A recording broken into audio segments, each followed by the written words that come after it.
Hello, my name is Chris Harris and I'm from Alloy Chemistry, and welcome to this video on AQA reactions of ions in aqueous solutions. So in this video we're going to look at transition metal ions in particular, and we're going to look at how they or their reactions within water and the properties of them as well. So this is what this video is going to look at. Now if you're studying AQA A-level chemistry, this video is perfect for you. So it's not like generic information. There's no generic information in here that you may see in other videos or other resources that you see online. This is actually dedicated to AQA and is designed around the specification. And in fact, there's loads of revision videos like this for AQA on my Alloy Chemistry YouTube channel, so go and have a look on there for year 1 and year 2. I've also done some generic videos as well, which are the generic whiteboard videos that you can go and have a look at, and exam past paper workthroughs as well. So there's a comprehensive range of stuff on Alloy Chemistry, so go and have a look on there. It's all for free. All I ask is you hit the subscribe button, and that would be fantastic, because as long as people keep subscribing and watching, then I'll keep on making them. If you would like a copy of these slides, they are available in the if you click on the link in the description box below, you'll be able to get a hold of them there. They're great value for money because you can use them on your phone, your smartphone, on the move. I've known people to print these off as well and use them as part of their revision notes. So and it means you can write all over them, and like you can do in a textbook. So there's lots of information here. So click on the link below and you get the full range for AQA on there. Okay, right. So this video is actually quite a short video. It's mainly a bit of an add-on to the transition metal topics that you would have seen in the previous video. So you can see the specification is going to look at mainly the aqueous ions that are formed that you might have seen in the transition metal topic as well. We're going to look at the acidic and basic nature of some of these metal complexes as well, and looking at how we can test for them using things like hydroxide ions, ammonia, and carbon dioxide or carbonates.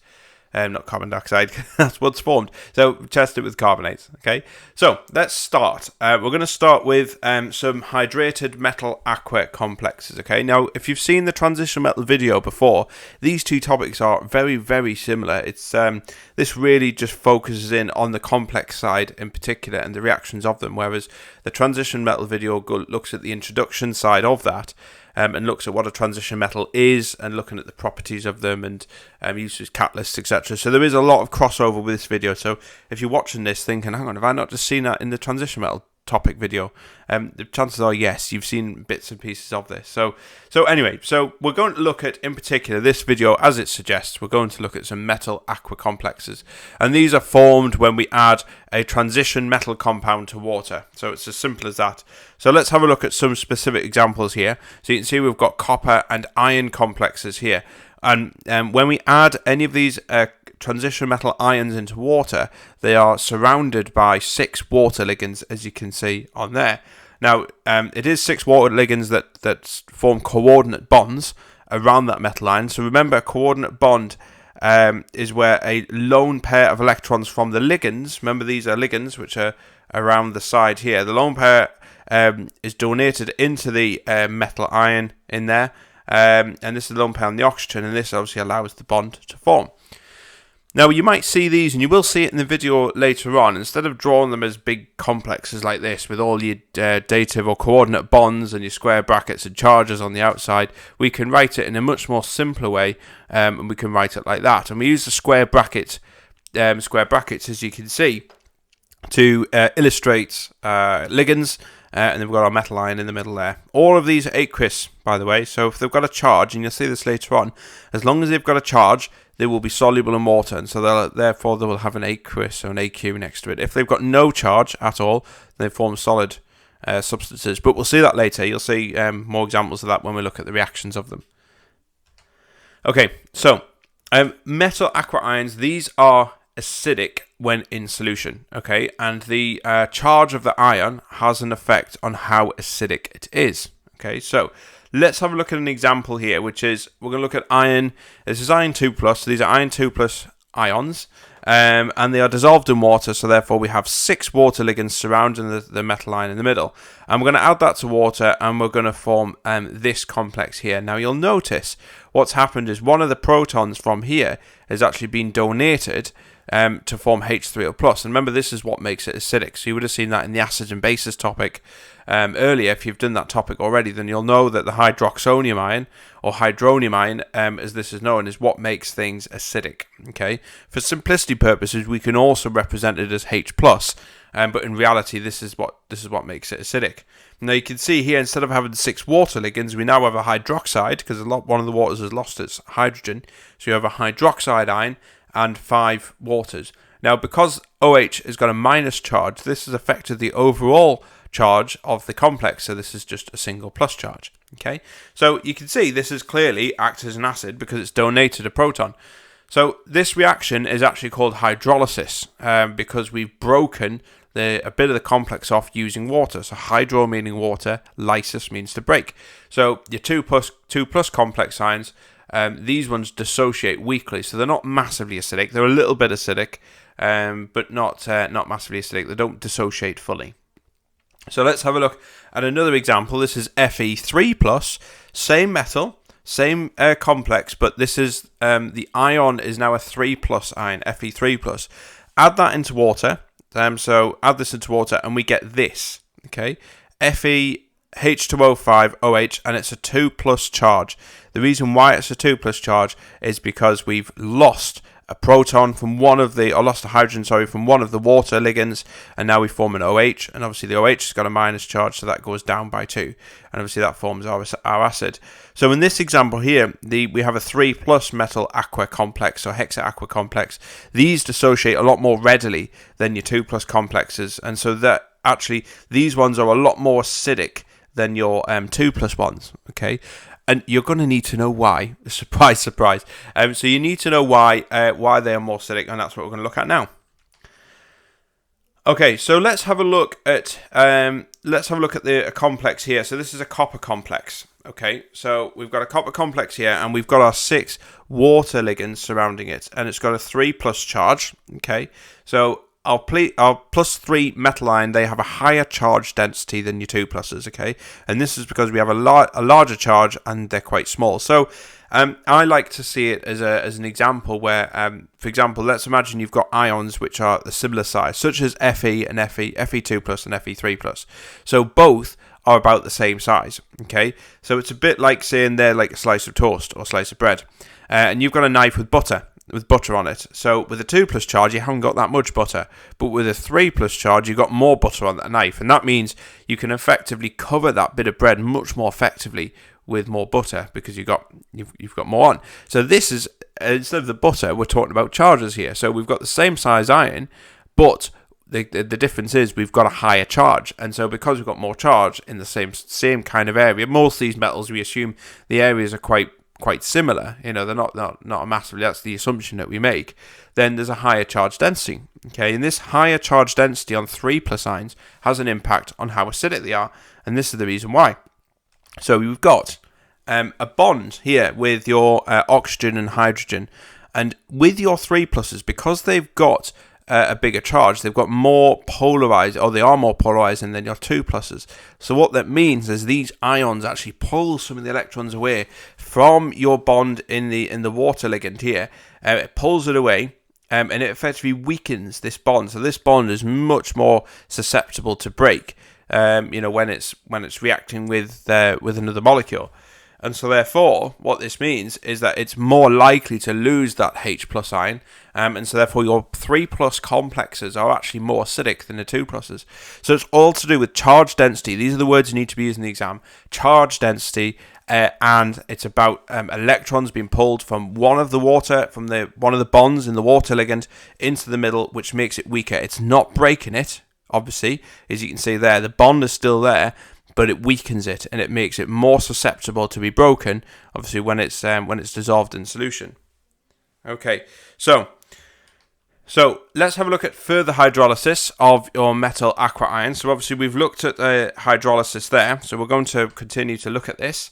So you can see that obviously hydrolysis of metal aqua ions previously, but we can actually hydrolyze them further using hydroxide ions. So we're using OH minus ions to make insoluble metal hydroxides. So this is where, remember we said that we drew our large complexes before with the diagrams, and we also drew a more simplified form. And you would have seen that if you've seen the transition metal video, you would have seen that a lot more clearly, and would have explained that. But just for those who haven't seen that video, then obviously we can just draw complexes in a more simpler form. And so that's how I'm going to draw them from now on, because it uses up a lot less space. So here's the first one here. So we've got our metal aqua ion here. So it could be any metal. This is a 3+1. We're going to add water to it, and we know that by adding water we form this complex here. So one of the waters has lost a proton, we form OH, 2+, and obviously H3O+. So we hydrolyze metal aqua ions, like for example Al3+, Fe3+. An equilibrium is established when we do that, and so if we add OH minus ions, okay, they remove the H3O+ ions and the equilibrium shifts to the right. So that's quite clever. So remember this was from Le Chatelier's principle, where if we add, and actually if you see an acid-base topic, again, I know I keep referring to that, but it's such a big topic, where we talk about Le Chatelier's principle in terms of buffer solutions. So remember, when we add OH minus ions, they're going to react with H3O+, or H+ ions as they're more simply known, and effectively that's going to drag this further this way. You're going to get more dissociation of this and breaking down further. Okay, so to replace the lost hydronium ions or hydroxonium ions that have been removed. Okay, so if we continue to do that, then so we're going to add more OH minus, and effectively this is going to continue to dissociate. So the 2+ that was up there is now down here, reacting with more water, and we get this complex. So now we've gone from a 2+ to a 1+, and we now have 2 OH minuses, and there's your H3O+, still dissolved in water. And we're going to keep going, we're going to add more OH minus. Okay, so equilibrium is shifting to the right constantly, because as we add more OH minus, remember, this is going to react with a H3O+ and shift equilibrium further to the right. So this is going to break down further to this. So we've got our complex here. So you've got our metal H2O4 OH2. This is from the top here. Adding more water, or reacting with the water that's in there, and then we form this. Now notice the difference here. We're no longer got aqueous, we're now solid. And the reason why is because we now have a neutral complex. So we've got 3 OH minuses, 3 H2Os. These don't have a charge. Remember, our metal was +3. So effectively the whole thing is now neutral. And when a complex is neutral, it turns into a solid, and therefore becomes, it becomes insoluble, and we get a precipitate that's forming there, as you can see. Okay. Very, very important. This is hydrolysis of metal hydroxides. It's very important that you're able to write the equations. The equations are fairly straightforward, as you can see. It's just following on from each other. But you need to understand, how many, how long does it take to actually get, or how many hydroxides do you need, or waters do you need in this case, to actually get to this complex here. Okay. So that was for a 3+ ion. But we've seen hydrolysis of metal aqua ions previously, and obviously we can hydrolyze them further. So the same process is likely to happen as well to metal aqua 2+ ions. So for example, copper 2+ and Fe2+, except there's only 2 steps for this. So remember, the other one was a 3+ one, this is a 2+. And so there are only 2 steps. There's 2 water ligands are needed to be deprotonated to form your neutral complex. So you need to know how many there is in each of these steps. So let's start with, again, we've got a 2+ complex here, reacting with water. It's exactly the same process. And we form this complex here. Okay, so that's a 1+ charge, and obviously H3O+. And then if we add more hydroxide ions that react with these, it shifts equilibrium to the right to replace them. So we get further dissociation, and we get this step here. But you can see it only takes 2 steps to actually get our solid complex, as you can see there. Okay, so you can see it's dissociated fully, or dissociated again, second time. We form our solid complex there. Okay, so so you can see the difference. Okay, so we know what hydrolysis is, and we know how that impacts these different metal complexes. So 3+1s have 3 stages to get to the solid. 2+1s have 2 stages. So what we're going to look at is amphoteric metal hydroxides, and you might have seen a little bit of this as well in the transition metals topic, and you might have seen a little bit in the acid-base topic, and I'll mention it again, in the acid-base topic as well. But there are some metal hydroxides which are amphoteric, and so metal hydroxides can act as an acid or a base, which means they are amphoteric. Okay, so remember that. So amphoteric. So it's a bit like amphibious. So amphibious means it can, say if it's an amphibious animal, it can survive on water and on land. So it can survive on both. So as we've seen, we can hydrolyze metal aqua ions to form insoluble metal hydroxides by adding a base. Okay, so we add a base and we get these OH minus ions. Now, some metal hydroxides are amphoteric, and so they will dissolve in both excess acid and base. Okay, and you need to be aware of this as well. So, however, we can reverse this by simply adding an acid, so H plus ions, to metal hydroxide precipitate. So we form our precipitate first. This is what we're doing. So forming our precipitate, and we can actually reverse the reactions, like I say, by adding acid, which is H plus ions, and the precipitate will dissolve. And they do this by accepting H plus ions, which are acting as a Bronsted-Lowry base. Again, look at the acid-base topic when we looked at Bronsted-Lowry bases for this one. Okay, so we're going to look at a particular example. One of the most common examples that you're going to come across is aluminium hydroxide, okay, which forms this structure here. Now, aluminium's 3+, so we've got 3 OH minus here. So this whole complex here is solid because it's neutral. So it forms a precipitate, okay? This compound here is amphoteric. And so when we add a base, it acts as a Bronsted-Lowry acid. So this complex here acts as a Bronsted-Lowry acid, donates H plus ions to react with that base, and it dissolves. So we're going to look at the reaction here. So you can see there's our aluminium complex here. So aluminium, 3 water ligands still surrounding it, and 3 hydroxides. So it's a solid, it's neutral, okay? So react it with OH minus, and what we form is this. So we form aluminium H2O2 OH4. So what happens is one of the water ligands has donated its proton to the OH minus, formed water, and obviously now the water ligand is now an OH minus ligand. So this is the new complex that's been formed. Okay, so you can see our complex is acting as an acid because it is donating an electron, donating a proton to form water. So what about the other way? So when we add an acid, it acts as a Bronsted-Lowry base. Okay, that's our aluminium hydroxide compound. Acts as a Bronsted-Lowry base, accepting H plus ions to form H3O plus in solution, and it dissolves. Okay, so let's have a look. So here's our complex here. Now what we're going to do is add 3 lots of hydronium ions, so it's H3O plus. We're going to add it to this complex here and this complex here, and we're going to form AlH2O6. So now all the OH minuses that were on there, okay, these ones here, are now don't exist, and we have 6 waters there. And you've got to remember as well that actually the proton from here, the extra proton, is obviously reacting with the OH bit, forming H2O, so it's accepting a proton. And obviously what we've got left is H2O, 3H2O on the end there, okay?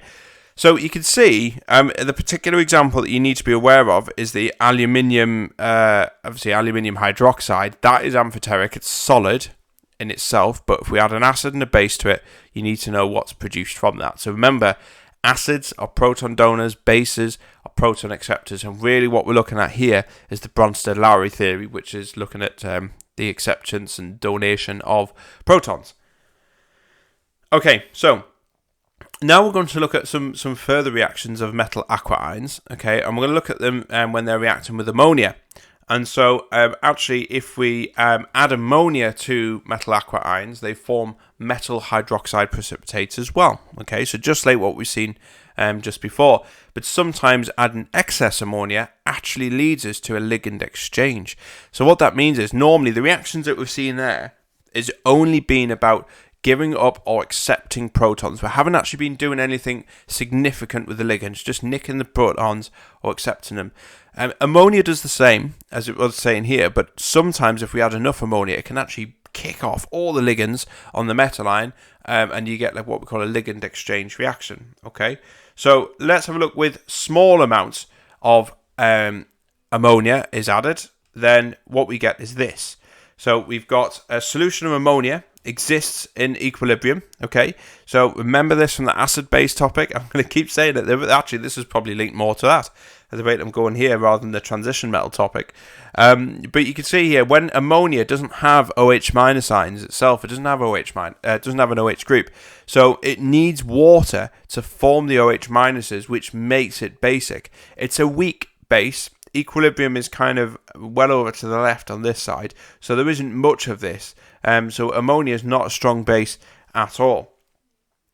But as this reaction produces OH minus ions, if we add small quantities of ammonia to your metal aqua ion, it produces the same metal hydroxides as what you would do if you added a base, which has got OH minus ions. So, for example, compounds that have the OH minus ions already in there are things like sodium hydroxide, NaOH, potassium hydroxide, KOH, etc. Okay, so we add a small amount of ammonia and we get exactly the same product as if we added hydroxide.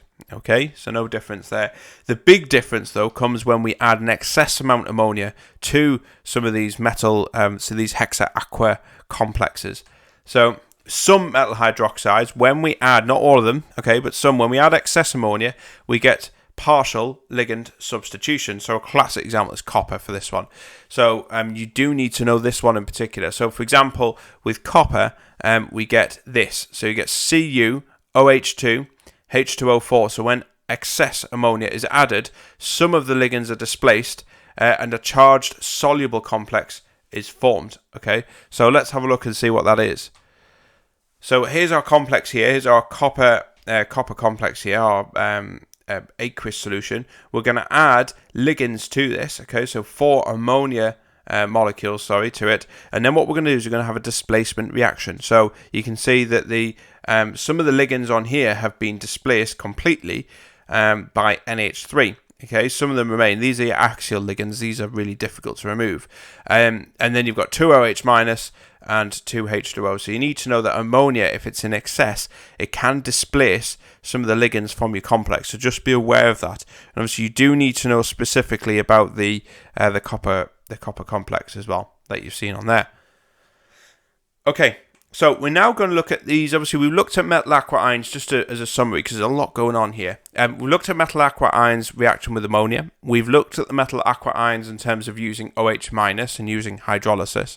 And we know what metal aqua ions look like in terms of they've got 6 water molecules, ligands surrounding the metal ion. And we've also looked at amphoteric example, such as aluminium hydroxide. So now we're going to take these same metal aqua ions, it's all to do reactions with these, so these are centre of attention, but we're going to react it with a carbonate instead, so it's another base. So we're reacting it with ammonia, we've reacted it with hydroxide, and now we're going to add a carbonate to it and see what happens. Okay, so adding sodium carbonate to 2 plus metal aqua ions forms metal carbonate precipitates. Okay, so you need to know, because the reactions between 2 plus metal ions and 3 plus metal ions are very, very different, but with the 2 plus we actually get a carbonate that's formed. So we can see when we add sodium carbonate to 2 plus complex ions, then we get this type of reaction here. So these react with carbonates to form an insoluble metal carbonate. So very straightforward, metal with 6 waters around it with a 2 plus, add a carbonate, and all of these ligands here are exchanged for just a carbonate. Okay, so we form metal carbonate, as you can see there, and obviously we form the 6 water ligands that were around it and now detached from that, and it's a solid. Okay, so we formed a precipitate there. Okay, so you can see here we get a complete substitution of all of the water ligands.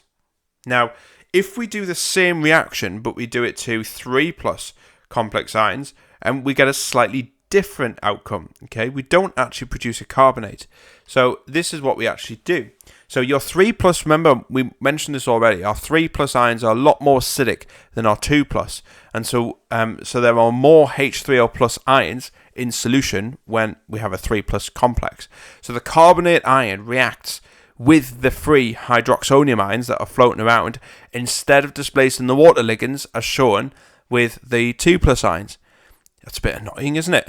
So in other words, it's like a distraction technique. So effectively, the carbonate is too busy reacting with the ions that are produced from the more acidic 3+ ions, and actually doesn't really bother with the complex itself. And so as a result, we don't get ligand substitution. So when it does react, when carbonates do react with a complex, what we actually produce is this. We produce metal with OH3, H2O3. So instead, the carbonate just nicks some of the protons from the ligand here, and so we form exactly the same hydroxide complex as we would do with when we add hydroxide, for example, and when we add ammonia. Small amounts of ammonia, we get the same type of complex. What we certainly do not produce with 3+ carbonates is this. We do not produce a metal carbonate with 3+ metal complexes. We only produce carbonates with 2+. Must remember that, okay? Really look at the complex, work out, is it a 2+ or 3+? If it's 3+, you always produce this type of compound with carbonates. If it's a 2+, we always produce a metal carbonate, okay? Really straightforward. You've got to remember that, okay? So let's have a look at the example here. So you can see with this type of reaction, there's your 3+ reacting with a carbonate. We form our hydroxide complex here, carbon dioxide and water. Now, one of the biggest distinguishing features, and actually we'll look at this later when we look at testing for these. We'll look at this I think it's the next slide when we look for testing. But notice with this one, we produce a solid and water. With this one, we'd produce a solid, but it's not the same as that, but we produce fizzing. So actually, you can test if your solution is a 3+ metal ion or a 2+ by adding carbonate, and if you get carbon dioxide, it's a 3+. If you don't get any fizzing, then it's a 2+ complex. Okay, so it's really useful to actually identify the type of complex that you're producing.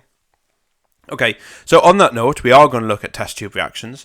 And obviously we can identify metal ion solutions by reacting, and with all the things that we've just seen there before, we can actually use them to identify things. So for example, we're going to react it with sodium hydroxide, we're going to react it with ammonia, and we're going to react it with sodium carbonate, and we observe what happens, and then we can effectively distinguish what we may have.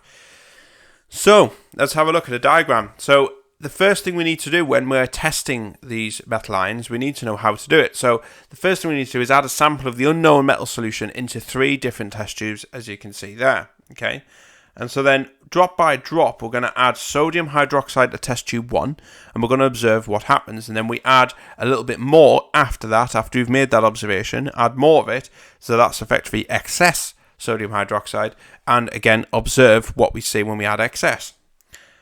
And then we do exactly the same for test tube 2, except we're going to use ammonia solution. So we're going to add a small amount of ammonia first, observe what happens, then we're going to add excess ammonia, and then see what happens. Okay, and then the last one, finally in tube 3, we add sodium carbonate solution drop by drop, and then we record our observations. Okay. And so what we've got to make sure is that when we're doing this, we've got to handle these things with care, because we've got safety's, very, very important. This is how science works part.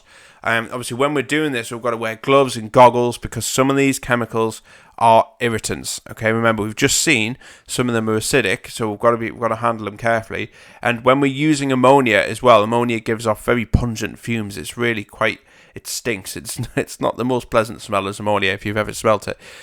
So really, these reactions should be done in a fume cupboard, because if they're not, you're breathing this stuff in. It isn't, it's not good for you at all. Okay, so when you're handling ammonia, you put that into a fume cupboard. Okay, so we need to know the test tube reactions, in particular for AQA, for iron 2, for copper 2, for aluminium 3, and iron 3. So you are expected to know these. So we're going to see what happens when we react it with sodium hydroxide first. Okay, so we're taking all of these these complexes and see what happens. So all of the metal ions mentioned above will react with sodium hydroxide to form precipitates. Okay, so we've seen that already when we add a small amount of hydroxide. Okay, aluminium hydroxide, though, precipitate, is the only one that dissolves when we add excess sodium hydroxide to it. And this is because it is amphoteric, remember, okay? All the rest don't, Okay, so they all form precipitates, so the aluminium one is the only one which will do that. So, for example, if we take our aluminium 3 plus ions in solution and we add a small amount of sodium hydroxide, then what we see is we get a precipitate that's forming in our test tube. And then if we add excess sodium hydroxide, then this dissolves fully. Okay, that's the only one which will dissolve in excess sodium hydroxide. Your iron 2, copper 2, and iron 3 will not do that. They'll just remain as precipitates. Okay. Right, so we're going to now do it with reaction with ammonia. Exactly the same chemicals, we're going to react them with ammonia. So we're going to add a small amount first, then we're going to add excess. So all of the metal ions mentioned above will react with ammonia to form precipitates. Okay, so they'll all react to form these precipitates. So, however, your copper hydroxide precipitate is the only one that dissolves when we add excess ammonia, and this is because there is ligand substitution. So remember I showed you that example before where we used a copper compound, your copper aqua compound, reacting it with excess ammonia, and we actually do get ligand substitution. So let's have a look at this reaction and see what we see. So there's your copper 2 solutions, and so when we add a small amount of ammonia, we actually get a precipitate that forms from this reaction. But then when we add excess ammonia, this precipitate dissolves, but we get a dark blue colour. So you can see we've gone from a pale blue to a dark blue. This is because we get ligand substitution. So some of them, remember, you've got 4 ammonia ligands and 2 water ligands still remain on the copper complex, so they aren't displaced. So it's a partial displacement.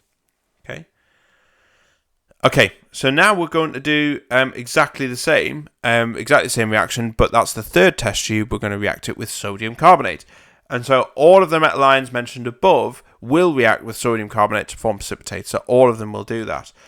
Now, your Al3 plus and Fe3 plus, remember they're your 3 plus charge complexes. These will react with carbonates to form a precipitate, but they will also form bubbles of carbon dioxide. Okay, your 2 plus ions won't. So they will form a precipitate because the precipitate, remember, with 2 plus ions is a carbonate, so we form metal carbonates, but there's no gas produced whatsoever. Okay, so remember that from the previous slide. So this is actually a really good way of testing it. So you can see here, if we have Fe3 plus and we react that with sodium carbonate to produce a precipitate, we get this precipitate, this orangey precipitate that's formed here.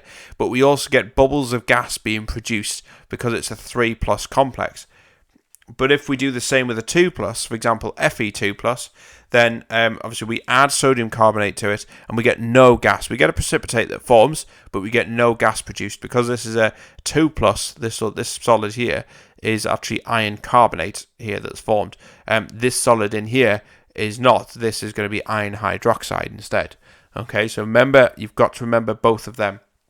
Okay, and so Fe2 plus oxidizes readily with air. This is the problem with, you've got to make it fresh.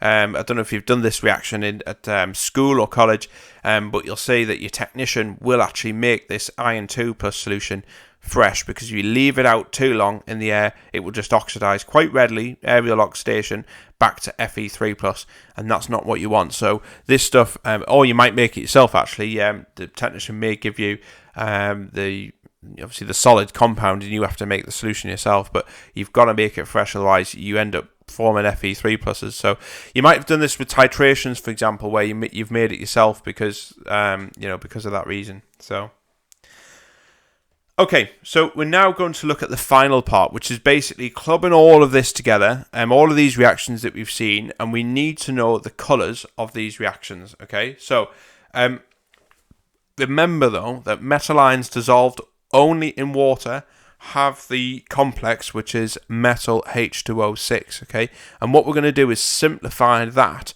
to Mn plus. Okay, so that just makes it a little bit more simpler because we know there's 6 waters around that.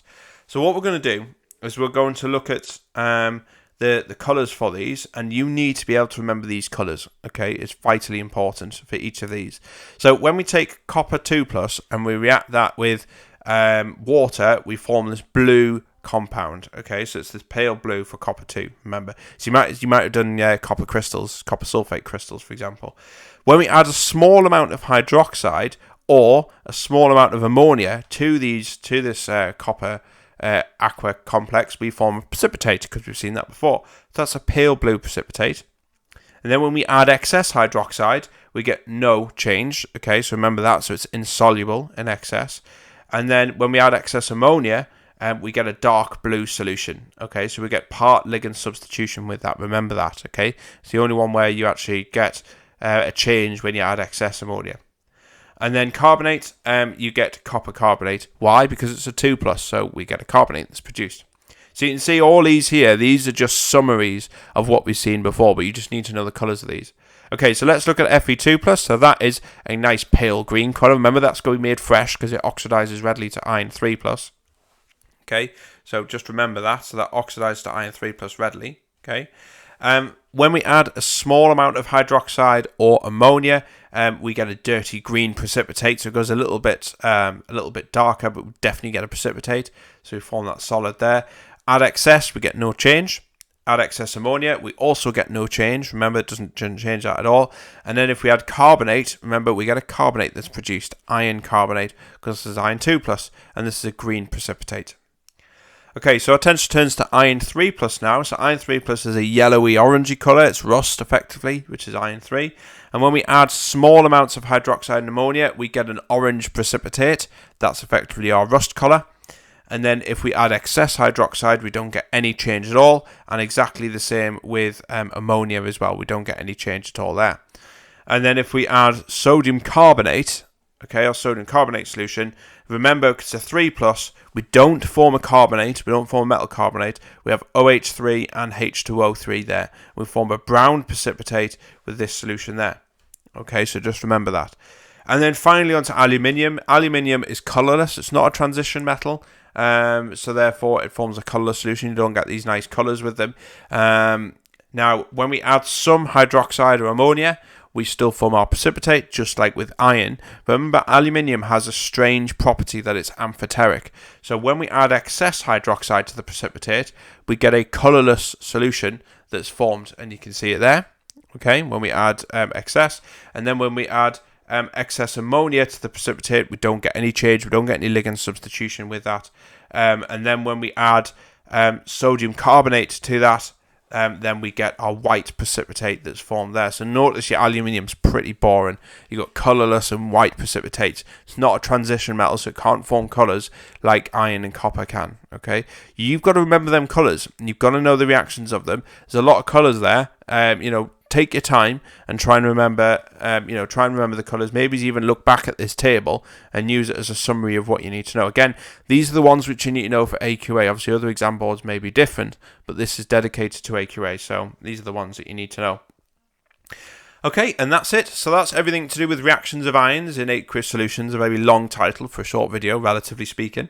Like I say, there's a full range of these revision videos on alloy chemistry from year 1 to year 2. They're all dedicated to AQA. I've also got generic whiteboard videos and some exam walkthroughs, all free of charge. All I ask is you hit the subscribe button. That will be absolutely fantastic. But if you do want to purchase these, great value for money, just click on the link in the description box and you'll be able to get a hold of them there. Okay, that's it. Bye-bye.